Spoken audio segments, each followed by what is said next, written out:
이 복음의 영광이 이 새벽 예배하는 여러분들의 심령에 충만히 임하기를 간절히 소망합니다. 복음이라고 하는 것은 그 예수 그리스도입니다. 우리 다시 한번 선언해 볼까요? 복음은 예수 그리스도이십니다. 복음은 예수 그리스도이십니다. 그렇습니다, 여러분. 복음은 예수님이시고 그 복음은 사랑이시고 은혜인 줄로 저는 믿습니다. 그 오늘 본문에는 마태복음 그 9장은 예수님의 사역 가운데 그 갈릴리에서의 초기 사역을 그 8장 9장에 예수님이 그 어떤 일들을 하셨는가, 병자들을 고치시고 악한 그 영들을 내어 쫓으시는 예수 그리스도의 본래의 사역들을 11가지 사건을 쭉 기록하고 있습니다. 11가지 사건을. 그리고 오늘 읽은 본문 32절로부터는 마지막 11번째 사건이 기록되어지고 이 땅에 오셨던 예수님의 사역의 가장 본질적 목적과 방향성에 대해서 그 기록을 하고 있는 책입니다. 그리고 이 마태복음의 제1차 독자는 제가 유대인이라고 말씀을 드렸죠. 물론 지금이야 온 열방에 저와 여러분과 같은 예수님 믿는 민족과 국가와 뭐 어디에서 무엇하든 어떤 사람에게든지 차별 없이 임하는 복음의 능력이고 말씀이지만 이 마태복음을 최초로 기록했을 때 가장 먼저 이 복음서를 읽었던 사람들은 이스라엘 유대인들이었습니다. 그들은 얼마 전에 어떤 일들을 벌였습니까? 예수님을 십자가에 못 박아 죽이는데 앞장섰던 무리들이었고 그 무리들을 향해서 당신들이 정죄했던 그 예수님이 구약 성경에서 하나님의 율법 말씀에서 선지자들의 예언에서 계시되어진 그 메시아다, 그리스도다, 하나님이시다, 할렐루야. 그것들을 증언하고 있는 것이 제1차 그 기록의 목적이라 할 수 있습니다. 그런데 이제 정작 이 유대인들이 이 복음을 받아들이고서도 그 복음의 진리와 광명을 깨닫지 못하고 여전히 예수님에 대해서 정죄하거나 잘못 알고 있거나 오해하거나 핍박하는 그런 어리석은 모습들을 이들이 계속 보여왔던 것이죠. 우리 먼저 32절과 34절을 통해서 예수님의 메시아 되심을 더 이제 줄여서 얘기하면 복음을 부정하는 이스라엘의 이 미련함에 대해서 함께 살펴보기를 원합니다. 우리 32, 33, 34절을 연하여서 쭉 한 호흡으로 읽어보겠습니다. 그들이 나갈 때에 귀신 들려 말 못하는 사람을 예수께 데려오니 귀신이 쫓겨나고 말 못하는 사람이 말하거늘 우리가 놀랍게 여겨 이르되 이스라엘 가운데서 이런 일을 본 적이 없다 하되 바리새인들은 이르되 그가 귀신의 왕을 의지하여 귀신을 쫓아낸다 하더라. 아멘. 이 복음을 잘 이해하지 못하면 그냥 가만히 있으면 되는데 계속 예수님 쫓아다니고 핍박하고 부정하는 그 미련한 인생들. 그런데 주님께서 이 땅의 연약함들을 치유하여 주시는데 어떤 치유를 해 주시는가? 보지 못하고 듣지 못하고 또 그런 그 신체적 장애를 갖고 있는 그런 사람들을 찾아와 보지 못한 자는 보게 해주고 또 듣지 못한 자들은 듣게 해주고 걷지 못하는 자들은 걷게 해주시는 그리고 악한 영에 사로잡혀 귀신 들린 영혼들은 악한 것들을 쫓아내어 주시는 그런 사역들을 여러분 오늘 집에 가셔서 한번 오전이나 오후에 마태복음 8장과 9장을 읽어보시면 이러한 사건들의 그 에피소드가 11개 사건이 쭉 기록되어 있습니다. 이 사건들을 통해서 그 최초의 독자들이 그리고 오늘날 우리가 알 수 있는 가장 큰 교훈과 가르침이 뭐냐면 이 말씀을 읽고 보고 들으면서 그 예수님이 바로 메시아구나. 성경 속에 기록된 하나님의 아들 그리스도시구나. 그분이 오신 것이구나 라고 깨닫는 것에 목적이 있었고 또 너무나도 확실한 많은 증거들이 예수님이 메시아이시며 다윗의 자손 왕 중의 왕이라는 것을 하나님의 나라를 이 시대에 회복할 그 주인이라는 것을 깨닫는 데 목적이 있습니다. 그런데 안타깝게도 오늘 읽은 본문에도 이 미련한 이스라엘 민족들이 그러한 예수님의 그 능력과 권세, 복음의 영광을 그 깨닫지 못하고 이 미련한 행동을 하는 장면들이 쭉 기록되어 있는 겁니다. 이런 상황 속에서 우리는 예수님에 대해서 어떻게 인지하고 인식하고 고백하고 또 마음속에 믿음으로 새겨야 되는지를 살펴보아야 될 것입니다. 오늘 여러분 예배를 받으시는 분이 누구이십니까? 예수님이시고 그리스도이심을 믿으시기 바랍니다. 자, 32절에 보시면 어떤 한 인생이 나옵니다. 그들이 떠나갈 때 귀신 들려서 말 못하는 사람. 말 못하는 것도 억울하고 참 답답할 텐데, 이 귀신, 거기다가 귀신이 들려서 귀신이 들린 데다가 말을 못하니까 이중고의 삶을 겪고 있잖아요. 우리가 이렇게 말을 잘 할 수 있는 것도 큰 은혜임을 여러분 믿으시기 바라요. 예전에 제 스승 목사님이 목 수술을 했었습니다. 목 수술을 3번 한 걸 제가 지켜봤는데, 한 번 할 때마다 한 2달 가까이 말을 못했습니다. 오늘 그런데 이제 이분이 3번째 수술을 할 때는 그때 제가 가장 옆에서 그 목사님을 이제 보조하던 때였는데, 저한테도 얘기를 안 하고 저 충남대 병원 가서 목 수술을 했었습니다. 그런데 그때 이제 제 아내가, 제 배우자가 아침에 일찍 저를 깨우더니만 빨리 저 충남대 병원, 이제 저는 몰랐는데 어떻게 알았던 것 같아요. 그래서 충남대 병원을 빨리 가보라고, 수술실에, 거기 수술실이 3개가 있으니까 거기 가면은 알 수 있을 거라고. 그래서 제가 급히 그 충대병원 수술실을 찾아갔습니다, 아침에.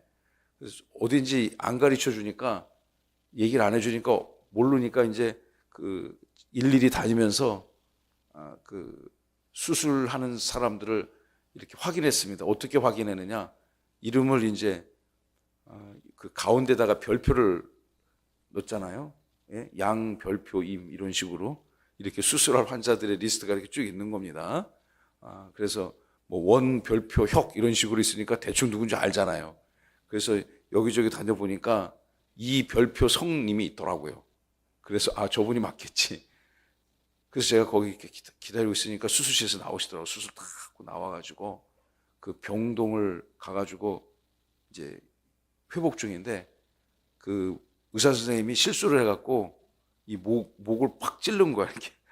예, 여기 끝에 목구멍 넘어가는 그 연구개를 이제 치료를 하다가 실수해갖고 이제 거기를 찔렀어요. 저 목구멍 넘어가는 쪽을. 그러니까 거기서 막 피가 쏟아져 나오는데, 그냥 정말 제가 조금 과장을 붙이자면 콸콸 쏟아져 나올 정도로 막 피가 이제 지혈이 안 되는 거죠. 이런 피부에도 지혈이 잘 안 되지만 이 목구멍 안쪽에는 더 지혈이 안 될 거 아닙니까? 그래서 그거 제가 진짜 한 3시간을 그 쏟아내는 피를 닦아냈습니다. 그때 그분을 가까스로 이제 지혈을 시키고, 그때부터 이제 말을 못하기 시작했습니다. 2달 정도를. 그래서 설교를 못했죠. 사역을 할 수가 없었고, 근데 할 말은 많은데 교회에 일은 해야 되는데 말을 못하니까 얼마나 답답하겠어요. 말을 못하던 사람이 아니라 잘하던 사람이 말을 못하게 되니까. 대화가 안 통하니까 이분이 이제 그 노트를 들고 사인펜으로 이렇게 쓰면 우리는 그걸 이렇게 보고서 답을 하고, 그래서 저도 이제 써가지고 뭐 이걸 좀 해라. 그럼 나도 종이에 써가지고 이렇게 보여줬거든요. 그러니까 자기가 말을 못하지 귀는 들을 수 있다고. 나 이거 귀는 듣는다고. 말로 하라고. 예, 말을 못할 뿐이지. 그게 기억이 납니다. 그러니까 2달을 그리고 나서 말을 하게 됐을 때 굉장히 기뻐하던 그 기억이 납니다. 여러분, 사람이 할 말을 못해서 얼마나 답답하겠어요. 근데 이제 아파갖고 수술을 못해서 수술을 해가지고 말을 못해서 아픈 거죠. 거기다가 이 사람 보세요. 귀신까지 들렸어요. 얼마나 인생이 공고하겠습니까? 예? 그러니까 말도 못하는데 어쩌다 하는 말이 있다면 그것이 귀신의 지배를 받아서 하는 말이니 참 인생이 공고했을 것 같아요. 이런 인생을 주님께 데리고 왔습니다. 주님께 데리고 왔습니다. 주님께 데려왔습니다. 저는 이 말씀이 32절에 보시면 이 답답한 인생을 예수께 데려온 누군가가 있었습니다. 여러분 인생 주변에도 꼭 이렇게 뭐 귀신 들려 말 못하는 사람이 요즘에야 거의 없겠지만, 그러나 이런 영적으로 귀신 들려 말 못하는 사람이 있다면 예수께 데려나오는 그런 복음의 사명자가 되시기를 축복합니다. 33절을 보시면, 근데 그 귀신을 예수님이 쫓아내시고 말 못하는 사람을 말을 할 수 있도록 주님이 치유시켜 주셨습니다. 그러니까 이 광경을 본 일련의 사람들이 있었습니다. 그 사람들이 이 성경에서는 한 무리, 그러니까 누구 한 사람 두 사람 그 이름이 아니라 이렇게 한 집단, 한 무리가 있었는데 이 사람들이 모두가 다 깜짝 놀랐습니다. 왜냐하면 여러분 2000년 시대에 2000년 전에 예수님이 사역하던 그 시대에 말을 못하고 귀신 들린 사람을 치유시켜 준다는 것은 그 인간의 능력으로 할 수 없는 거지 않습니까? 인간의 그 권세로 할 수 없는 것이니까 이 일들을 예수님께서 뭐 그냥 막 즉시 해결하시니까 많은 사람들이 깜짝깜짝 놀라게 되었습니다. 우리가 그 현장에 있다 하더라도 그 광경을 바라본다면 놀랍지 않았겠습니까? 그럼 그 광경을 보고서는 어떻게 인생들이 반응해야 되겠습니까? 야, 저분은 정말 성경 속에 기록된, 구약 성경에 기록된 메시아인가 보다.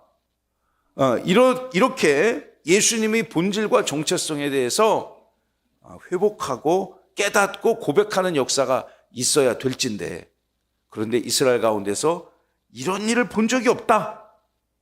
저 사람은 정말 특별한 사람이다. 여기까지는 동의가 되는데 34절 읽어볼까요? 34절 시작. 바리새인들은 이르되 그가 귀신의 왕을 의지하여 귀신을 쫓아낸다 하더라. 이 악한 자들의 그 말을 한번 들어보십시오, 여러분. 그 무리 중에 상당히 많은 숫자가 바리새인들이었습니다. 예수님의 제자들도 대부분 다 바리새파 출신이었죠. 왜냐하면 예수님은 제사장을 제자로 삼지는 않으셨으니까. 대부분 다 회당을 중심으로 하나님을 경배했던, 하나님의 말씀을 고민했던 그 바리새인들이었을 것이에요. 이 예수님을 십자가에 못 박아 죽인 그 주동 세력들도 바리새인들이죠.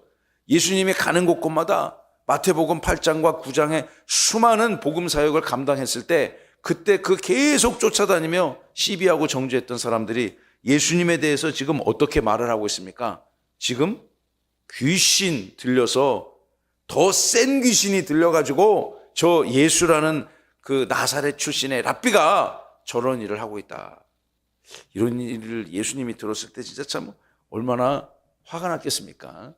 예수님도 화가 나셨겠죠. 사람이었으니까.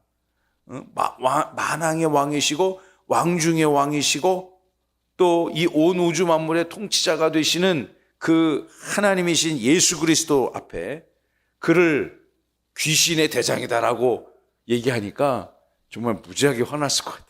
무지하게 답답했을 것 같아요. 이 미련한 인생들이 말이죠.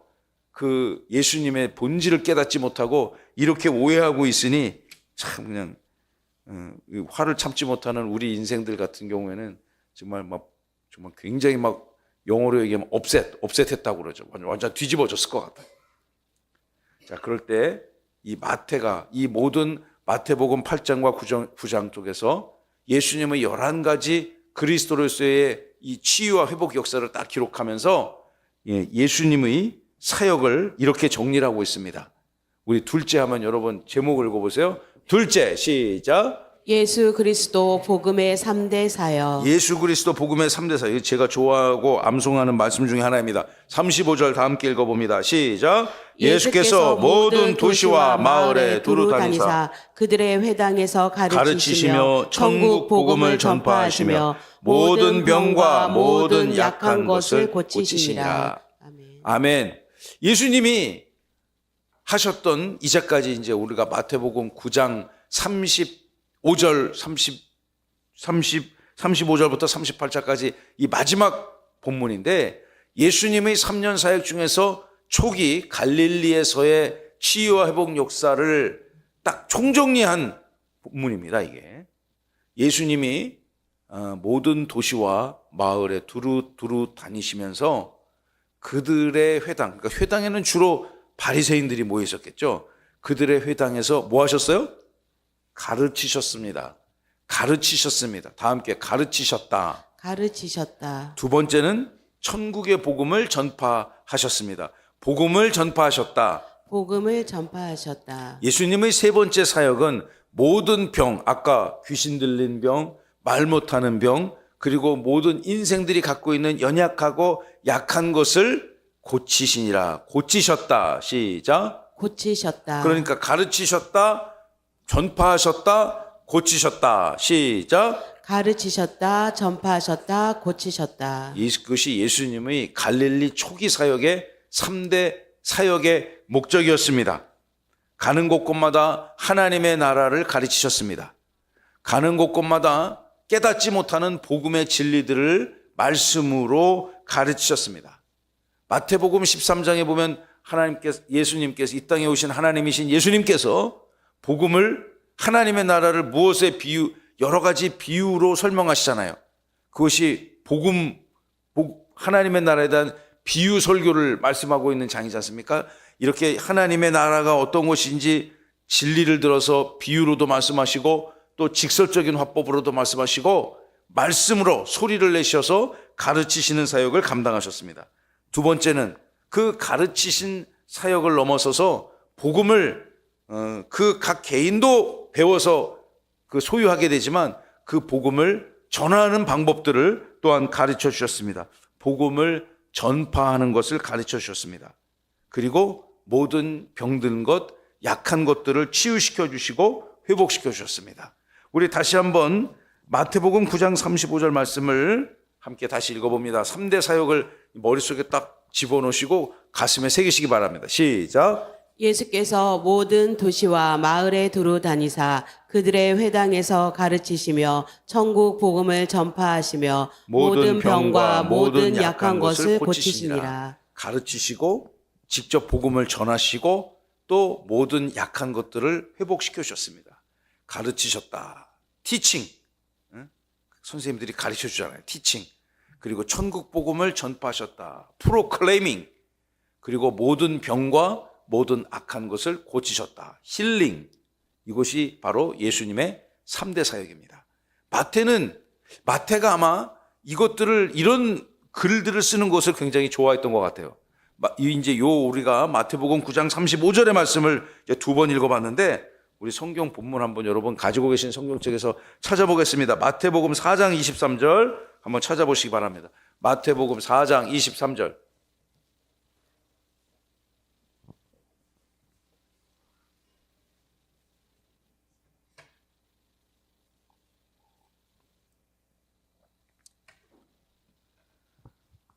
마태복음 4장 23절 찾으셨죠? 시작. 예수께서 온 갈릴리에 두루 다니사 그들의 회당에서 가르치시며 천국 복음을 전파하시며 백성 중에 모든 병과 모든 약한 것을 고치시니. 아멘. 우리가 조금 전에 읽은 9장 35절하고 똑같지 않습니까? 예. 물론 이제 약간의 표현이 다른 것. 아까 우리가 읽은 9장 35절은 모든 도시와 마을 곳곳을 다니셨다. 그런데 4장 23절에서는 온 갈릴리 주변을 두루 다니셨다. 그리고 회당에서 가르치시고 천국 복음을 전파하시며 백성 중에 모든 병과 약한 것을 고쳐주셨다. 여러분, 이것이 바로 마태가 이야기하는 예수님이 무엇을 하셨는지 딱딱 정리를 해준 거예요. 그래서 마태복음이 굉장히 조직적인 책이고 논리적인 책입니다. 이 사람이 그 전직이 뭐였습니까? 국세청 공무원 출신이잖아요. 요즘 말로 하면.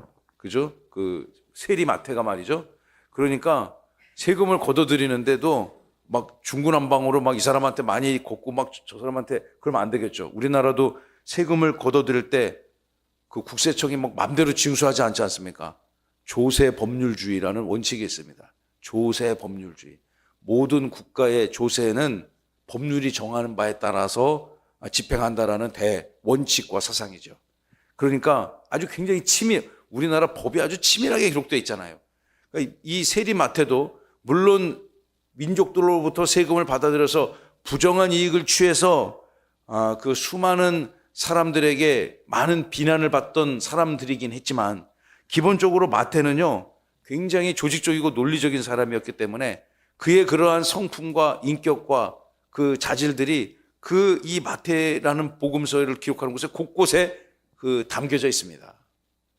하나님께서 여러분 각자를 사용하실 때 여러분의 형질과 본질을 가장 정확하게 아셔서 그것을 따라 여러분에게 귀한 사역을 맡겨주신 것 또한 믿으시기 바랍니다. 여러분 이 마태가 4장과 9장을 딱 시작하면서 예수님이 갈릴리 초기 사역을 시작하면서 예수님의 3대 사역이 뭐다? 가르치셨고 복음을 전파하셨고 또 약한 것을 고쳐주셨다. 그리고 이 4장 23절 이후로부터 그러한 사역들의 실제적 케이스들을 쭉 기록을 해놓은 거예요. 그리고 예수님의 초기 사역을 딱 마치시는 그 순간 9장에 다시 예수님이 가르치셨고 복음을 전하셨고 약한 것을 고치셨다. 마무리를 딱 해준 거예요. 처음에 서론과 결론을 딱 대응시켜서 예수님의 사역을 핵심을 전하고 계신 거죠. 저는 이 예수님의 3대 사역의 역사가 오늘 이 시대에 저와 여러분들의 사명이고 그리고 교회의 시대적 사명이라고 영원히 바뀌지 않을 교회의 사명이라고 저는 믿습니다. 우리 교회가 어떤 일을 해야 되겠습니까? 이런 일 하는 거죠. 예수님이 하셨던 것, 예수님이 하셨던 일, 복음을 가르치고 그 복음을 전파하고 복음의 영광과 능력에 따라 약한 것을 회복시키는 것. 저는 그것이 목회자들의 사명이고 또한 이 시대 교회의 사명이라고 믿어 의심치 않습니다. 목회를 시작하게 됐을 때 치열하게 고민을 해봤습니다. 도대체 어떤 목회를 해야 되나? 어떤 목사가 돼야 되고 어떤 교회가 돼야 되나? 그걸 내가 혼자 막 끙끙 내니 답이 안 나오더라고요. 그래서 계속 말씀을 집중적으로 다시 펼쳐서 읽기 시작했습니다. 그래, 내가 무슨 큰 재주가 있는 것도 아니고 나는 성경 속에 기록된 그 말씀대로 교회를 하고 성도들과 함께 하나님 나라를 만들어 가야 되겠다. 할렐루야. 그걸 결심한 적이 있었습니다. 교회는 어떤 곳입니까, 여러분? 여러분들은 교회를 어떻게 정의하시겠습니까? 이 복음을 실천하고 전하는 이 교회가 어떤 교회가 돼야 될까요? 제가 내린 결론은 그냥 예수님이 하신 거 따라가는 교회. 예수 못하지만 예수님이 하셨던 것 흉내내어가는 그런 교회. 우리 그런 말 들어보셨죠? 모방은 창조의 어머니다. 예? 모방은 창조. 예수님이 한 거 따라가야 되겠다. 바울이 했던 설교 나도 따라서 전해야 되겠다. 그런 결심을 했던 적이 있었습니다. 사랑하고 친애하는 성도 여러분, 이 시대 여러분의 삶과 사역을 통해서 우리 주님의 몸된 세종명성교회를 통해서 하나님 나라를 세상에 가르치고 또 전파하며 약한 것들을 고치는 그런 복음의 영광이 능력이 나타나는 교회와 성도님 되시기를 축복합니다. 우리 교회 그런 교회 돼야 돼요. 자, 이제 이 말씀의 마무리를 어떻게 마태가 예수님의 초기 갈릴리 사역을 어떻게 마무리하는지 함께 살펴봅니다. 자, 노란 대지 읽어봅니다. 셋째, 시작. 목자 없는 양 같은 무리를 불쌍히 여기는 것이 복음이다. 36, 38절 계속 읽어봅니다. 무리를 보시고 불쌍히 여기시니 이는 그들이 목자 없는 양과 같이 고생하며 기진함이라. 이에 제자들에게 이르시되 추수할 것은 많되 일꾼이 적으니 그러므로 추수하는 주인에게 정하여 추수할 일꾼을 보내주소서 하라 하시니라. 아멘. 마태는 예수님의 3대 사역을 다시 한번 총정리한 후에 예수님의 사역 현장으로 다시 그 시각을 카메라의 포커스를 딱 맞추고 예수님이 조금 전에 그렇게 위대한 그 치유와 회복 역사를 행하셨음에도 불구하고 그들이 예수님을 뭐라고 오해했습니까? 귀신의 대장이다. 이렇게 말도 안 되게 뒤집어 씌운 것 아닙니까? 이거 예수님 입장에서는 너무너무 억울한 얘기잖아요. 그런 미련한 인생들을 보시고 불쌍히 여기셨다는 거죠. 그 무리들을 불쌍히 여기시고 정죄하지 아니하시고 불쌍히 여기시고 그들이 목자 없는 양같이 고생하며 기진하기 때문에 이제까지 그 복음의 3대 사역, 이 하나님의 나라 말씀을 제대로 듣지를 못했고 또 하나님 나라를 전하지 못했고 또 약한 것들로 인하여 여전히 속박받는 그 인생들을 기진하며 헐떡헐떡거리는 그런 불쌍한 인생으로 여겨주셨다는 거죠. 저는 예수 복음에는 긍휼이 있다고 생각합니다. 하나님이 우리의 인생들을 향해서 긍휼을 베풀어 주시지 않았다면, 하나님이 이 악하고 강팍한 세상 속에서 긍휼의 역사를 제시해 주지 않았다면 여러분 나만 아는 인생이 어디 있겠습니까? 하나님이 화가 나실 때마다 그냥 우리 인생을 향해서 칼을 드신다면 그 예수님 하나님의 그 심판의 정죄를 당해낼 사람이 누가 있겠습니까? 우리가 수도 없이 하나님을 인생들이 패역하고 대적하고 못된 짓을 많이 했지만 하나님께서는 또 참으시고 결국 우리를 긍휼받은 주의 백성으로 회복시켜 주셨다고 저는 믿습니다. 그래서 우리가 그 은혜 감사하며 이 새벽을 이렇게 예배하는 것입니다. 이에 37절을 보시면 이러한 모든 상황을 지켜본 제자들을 향해서 주님이 이렇게 얘기합니다. 제자들에게 이르시되 추수할 것은 많은데 일꾼이 적다. 추수할 것은 많되 일꾼이 적다. 회복되어야 될 인생들은 많은데 가르치고 복음을 전하는 일꾼들이 적다. 이렇게 말씀하셨습니다. 이 새벽을 예배하며 하나님 앞에 나온 주님의 백성들은 이 주님의 추수의 기쁨에 동참하시고 그 영광과 은혜를 누리시는 주님의 백성 되시기를 또한 간절히 소망합니다. 우리 교회도 일꾼이 많이 부족합니다.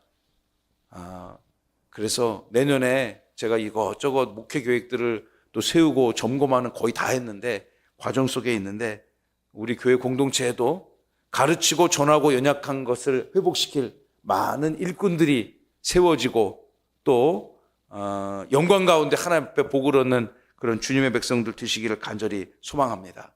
요즘 저의 매일매일의 기도 제목입니다. 38절 우리 다시 한번 읽어보고 오늘 말씀을 마치겠습니다. 시작. 그러므로 추수하는 주인에게 청하여 추수할 일꾼들을 보내주소서 하라 하시니라. 그러므로 추수하는 주인에게 청하여 누굴까요? 영적으로 하나님이시죠. 그러므로 제자들에게 얘들아 추수할 것이 너무 많잖아. 복음을 들어야 될 사람들이 너무 많잖아. 하나님의 나라를 가르치고 교육받아야 될 사람들이 너무 많잖아. 그런데 그런 일꾼들이 부족하니 우리 하나님 앞에 그 일꾼들을 보내달라고 우리 같이 기도하자. 이렇게 권하는 장면으로 9장이 마무리되는 것입니다.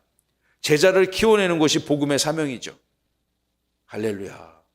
이 새벽을 하나님의 말씀을 한 절 한 절 읽고 묵상하면서 여러분이 제자가 되고 그리스도의 선한 일꾼이 될 줄로 믿습니다.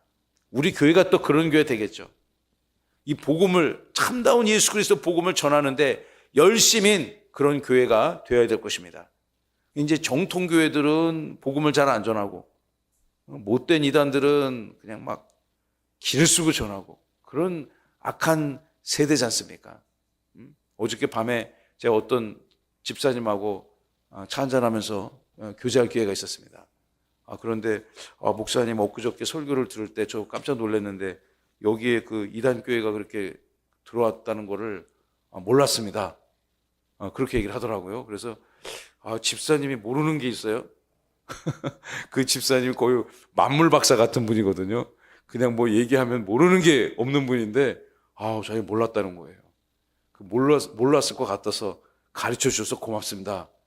그런 얘기를 했습니다. 여러분 우리 요 살아가는 요 타운 안에 그 하나님 안상홍이 하나님이라고 생각하는 사람들 얼마나 미련한 인생들이에요. 안상홍이 그 대법원 판례에 의하면 대법원의 그 기록문에 의하면 제가 연도는 기억나지 않는데 꽤 오래전에 한 3, 40년 이상 됐을 것 같은데 라면인지 뭐 먹다가 죽었어요. 그 사람이 라면 먹다가 죽었어요. 근데 라면인지 뭐 국수인지 뭐 뭔지는 정확히는 모르겠지만 좌우지간 뭐 그 면을 먹다가 목구멍에 걸렸는지 죽었습니다. 이 제 주장이 아니고 제가 이단을 한참 공부할 때 이것저것 자료를 찾아보니까 대법원 판례에 나와 있어요. 틀림없는 사실입니다. 대법관이 확인한 사건이야. 대법관들이. 그런데 그 사람을 하나님이라 생각하는 사람이에요. 말이 안 되잖아요. 그 안상홍 씨가 와이프가 셋이 있었거든요. 예. 와이프는 하나죠, 원래, 그죠? 와이프는 하나인데, 좌우지간 셋이 있었대요. 근데 그 자매들을 하나님의 어머니라고 생각하는 이단이란 말이에요. 여러분, 들어봐도 말이 안 되잖아요. 그죠? 근데 그것을 진리라 생각하고 믿는 사람들이 이 동네에 들어왔단 말이에요. 아마 열심으로, 특심으로 그걸 전할 거예요. 안상홍이 하나님이라고.